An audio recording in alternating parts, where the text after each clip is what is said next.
I'm Bonnie Cha, Senior Editor at CNET.com, and today we've got a very special first look at the Motorola Droid for Verizon Wireless.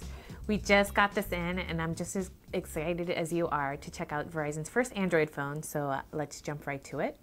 Let's talk about the design first. For what it offers, I'm really amazed at how thin the smartphone is. It's about the same size as the iPhone 3GS, a little bit blockier and a little thicker, but it's also got a slide-out QWERTY keyboard, so you really have to appreciate it's only about a couple hundredths of an inch thicker than the iPhone.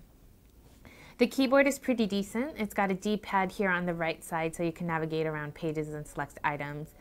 The buttons are a little flat and small, but it works for me since I have smaller hands, but I think users with larger thumbs might have some issues. But like anything else, with time you get used to it, I think. Plus, it's a physical keyboard. I'm one of those people that have to have a physical keyboard and can't go all touchscreen, so this is great. You do get virtual keyboards, though, in both portrait and landscape mode, so if you're just punching out some quick replies or text messages, you can easily use those without having to open the phone.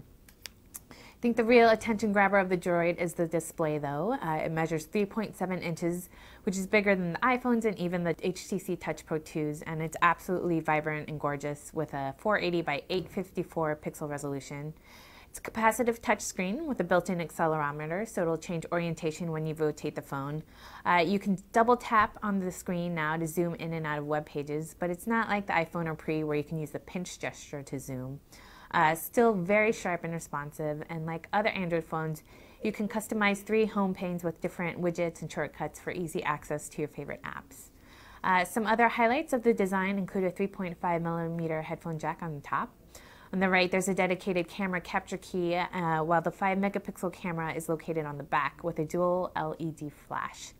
Last but not least, there's a micro SD card slot behind the battery cover door, and Verizon and Motorola are being very generous by including a 16GB card with the phone.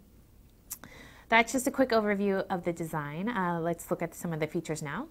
The Motorola Droid is the first smartphone running Android 2.0. This is the latest version of Google's Android operating system. Brings some great features. For example, you now get native Microsoft Exchange support for Outlook, email, and calendar, in addition to your Gmail and POP3 and IMAP accounts. The Droid also now has a dedicated Facebook app, and it'll pull in all your contacts from there, as well as Gmail and Exchange, and combine them in your address book. So if you pull up a friend's contact card, you'll be able to see his or her Facebook status, different email addresses, IM handles, photos, etc. The Droid's web browser also has some improvements. There's support for visual bookmarks, as well as the multi-tap zooming that I mentioned earlier. Doesn't have flashlight support, but it does have a plugin that will support Adobe Flash 10 Player whenever that's available. You can connect via Wi-Fi or Verizon's eVideo Rev A network, and you can open multiple windows, which is always great.